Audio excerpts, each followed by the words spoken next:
Hello everyone and welcome back to my channel. Today I'm reading Ivy plus Bean, Ivy and Bean, the first book. Book 1, let's get started.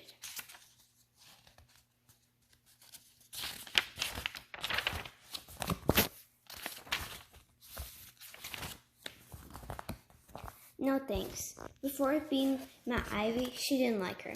Bean's mother was always saying that Bean should try playing with a new girl across the street. But Bean didn't want to. She's 7 years old, just like you, said her mother. And she seems like such a nice girl. You could be friends.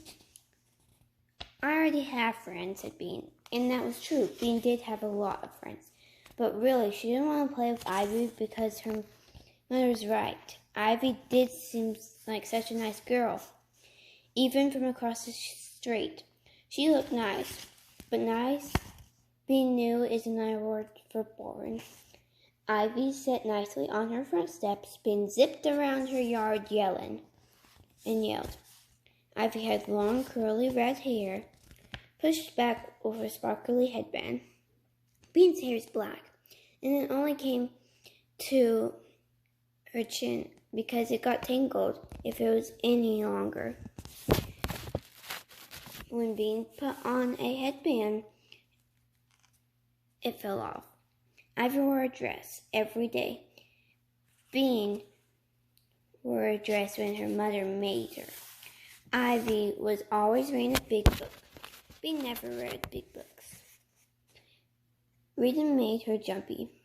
Bean was sure that Ivy never stomped in puddles. She was sure that Ivy never smashed rocks the front go. So, the only thing that she lists on here that I haven't done is, smash rocks the front go. Stomped in puddles. And she was sure that Ivy had never once in her whole life climbed a tree and fallen out. I've did that before too. Bean got bored just looking at her. So when her mother said she should play with Ivy, Bean just shook her head. No thanks, she said. You could give her a try. You might like her, said her mother. All aboard! Next train for Bourne is leaving now, yelled Bean. Her mother frowned. That's not very nice, Bean. I was nice. I said no thanks, said Bean. I just don't want to, okay? Okay, her mother sighed. Have it your way. So for weeks and weeks, Bean didn't play with Ivy. But one day something had been that changed her mind. Bean hatches a plan. It all began because Bean was playing a trick on her older sister. Bean's older sister was named Nancy. She was 11. Nancy thought Bean was a pain in the past. Bean thought Nancy was a burger head.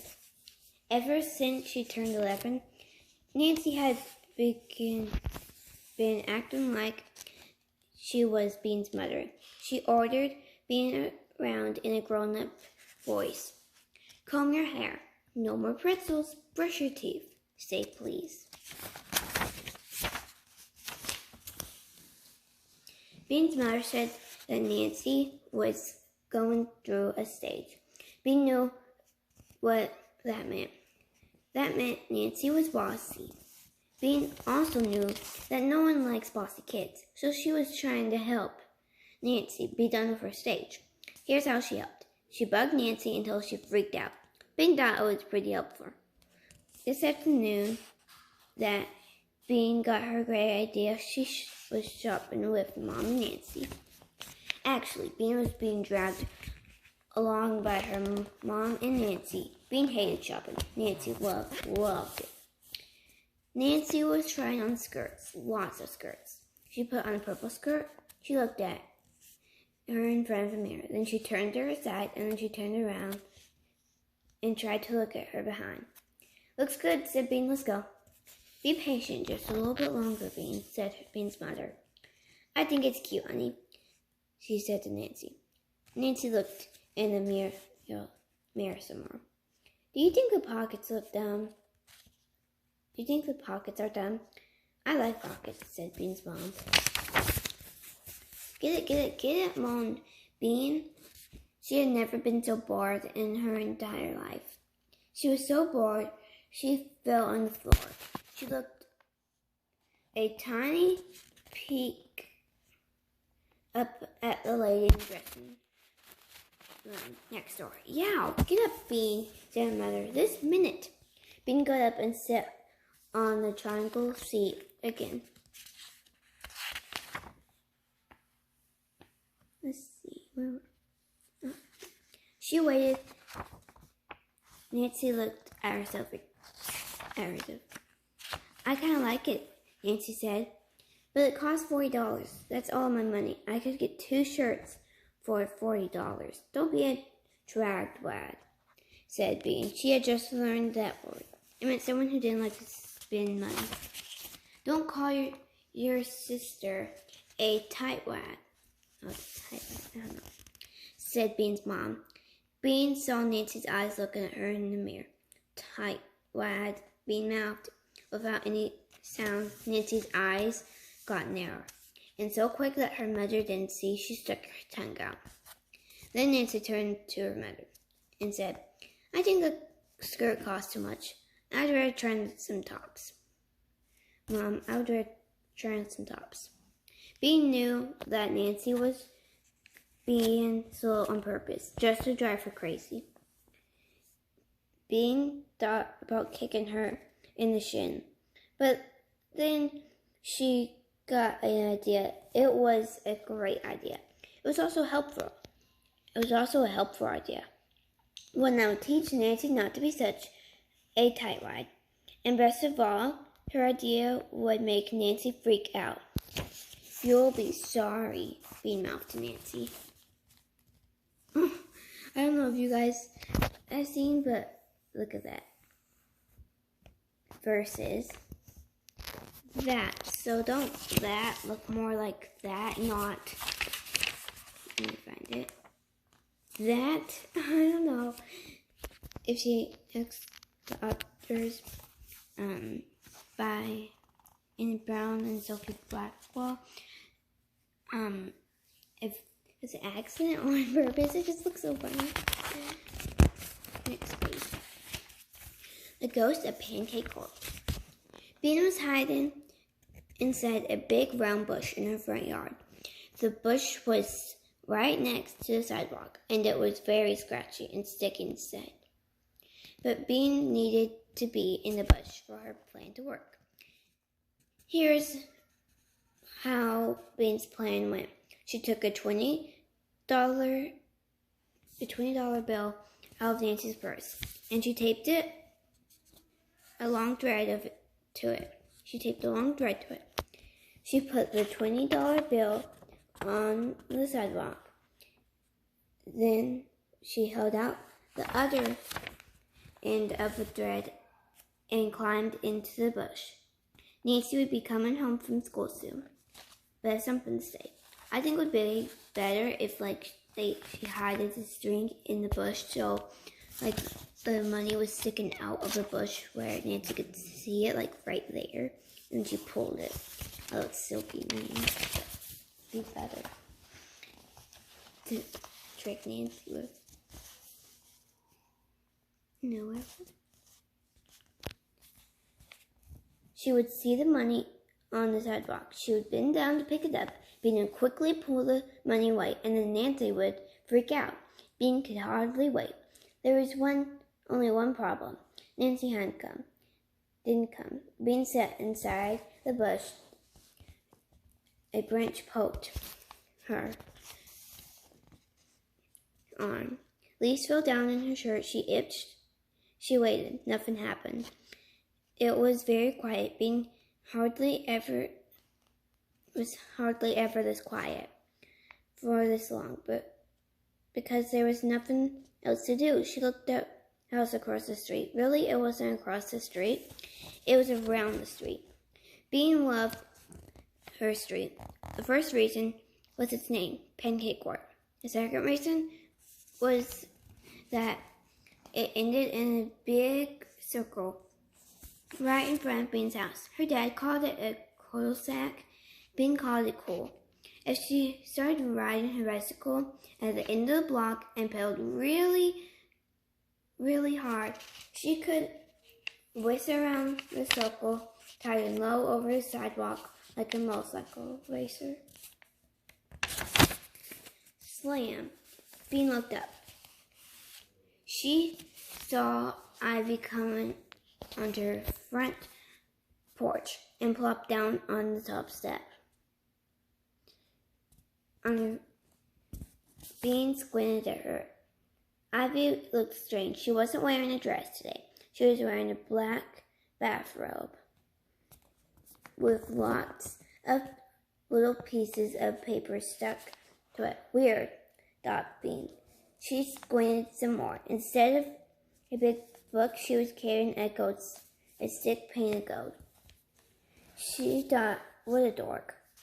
Ivy sat. She didn't do anything. She sat there all by herself. That was another strange thing about Ivy. She didn't mind being alone. She never played with anyone.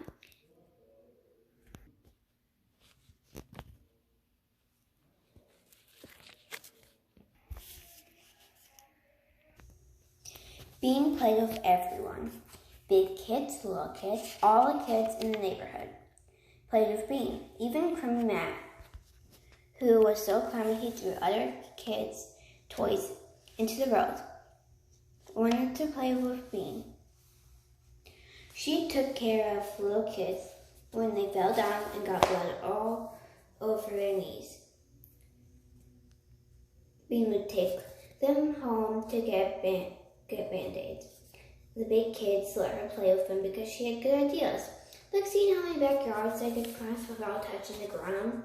Bean loved big groups of kids playing big games like pirates or hide and seek.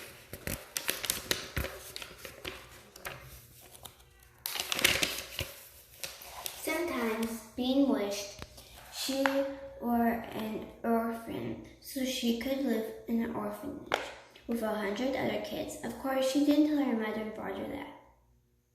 Bean watched Ivy, alone on her front porch. Wasn't she lonely? Now Ivy was muttering something Bean couldn't hear. Then she began to wave the stick in the air. Bean couldn't stand anymore. What the heck are you doing? Yelled Bean from inside the bush. Ivy looked all around. Bean forgot that Ivy couldn't see her. What's with the stick? She yelled. Ivy's eyes got big. Who's there? She said. Are you a ghost? Ghost? What a great idea. Bean made her voice scratchy and spooky. Yes, she hollered. I'm the grocer, Miss Cooper. I lived in your house before you, and I died there too. Miss Cooper had actually moved to Ohio, but Bean thought more interested and said he had died. I've come to haunt you. Tonight, when you're sleeping, I will wrap my icy fingers around your neck. Bean, what are you yelling about? Oops, oops.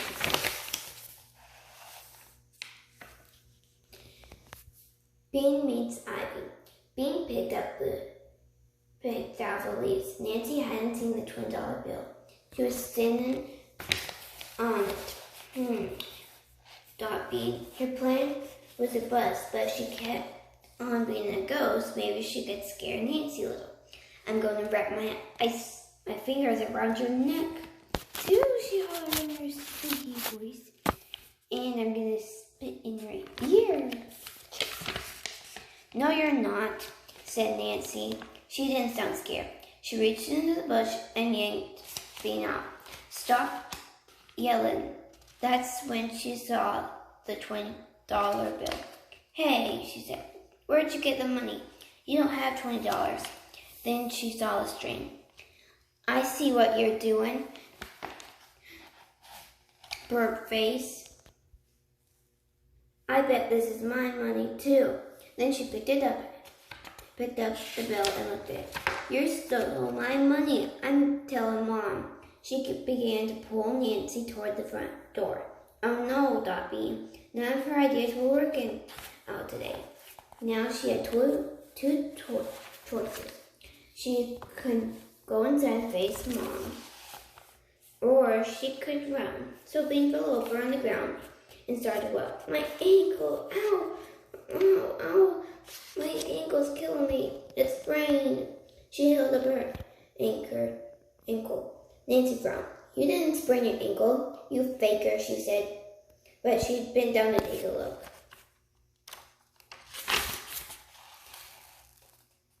That was all Bean needed. She set up and ran. She ran out of the yard and around Pancake Court until she found herself in front of Ivy's house. Ooh, you're in trouble now, Bernice Blue, yelled Nancy.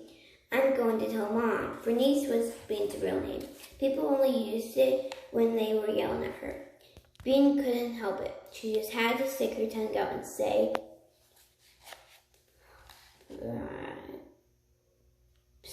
I don't even know what it is. Psst. I don't know.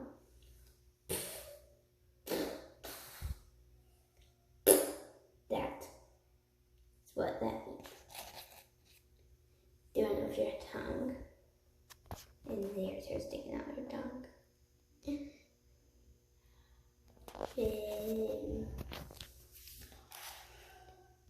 Then she just had to turn around and look at her behind at Nancy. That's it, Nancy said. I'm getting Mom. She stormed into the house. For a minute, Bean felt happy. She loved making Nancy mad. But when Nancy was gone, Bean began to worry. Mom hated her when she did more than one bad thing.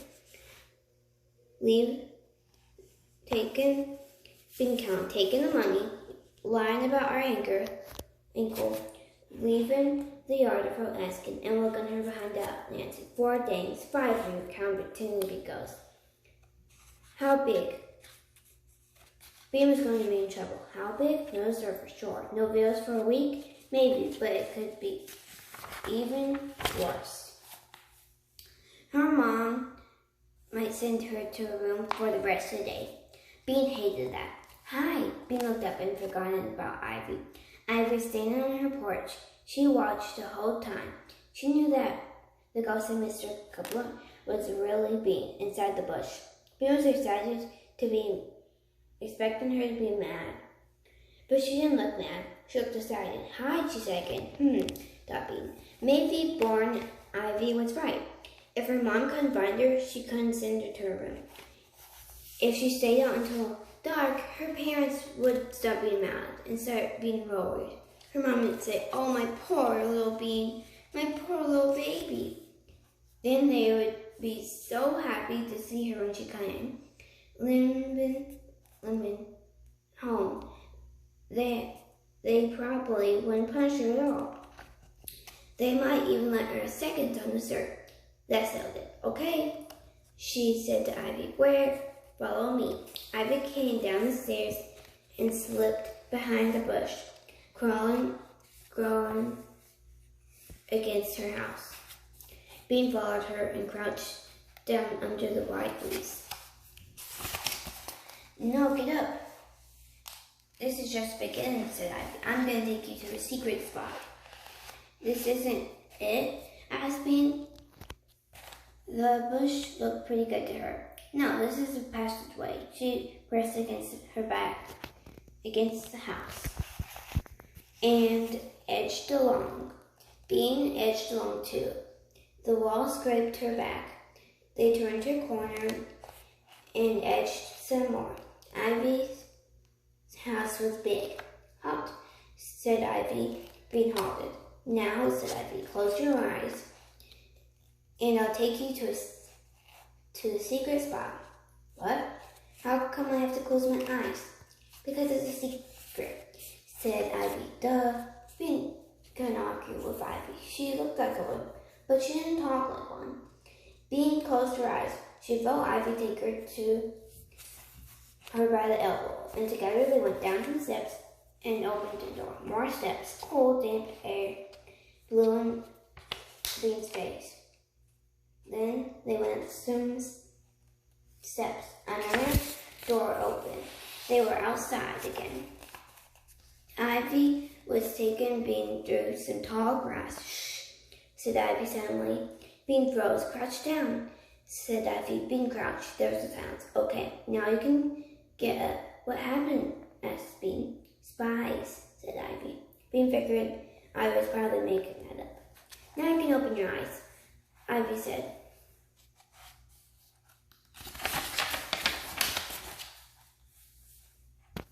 And that's the end of what I'm reading. So today, I read 1, 2, 3, 4. I read 4 chapters. Okay, so it's fine. Today I've read 4 chapters, and later today I'll be reading 1, 2, 3, 4, 5, 6. So, yeah.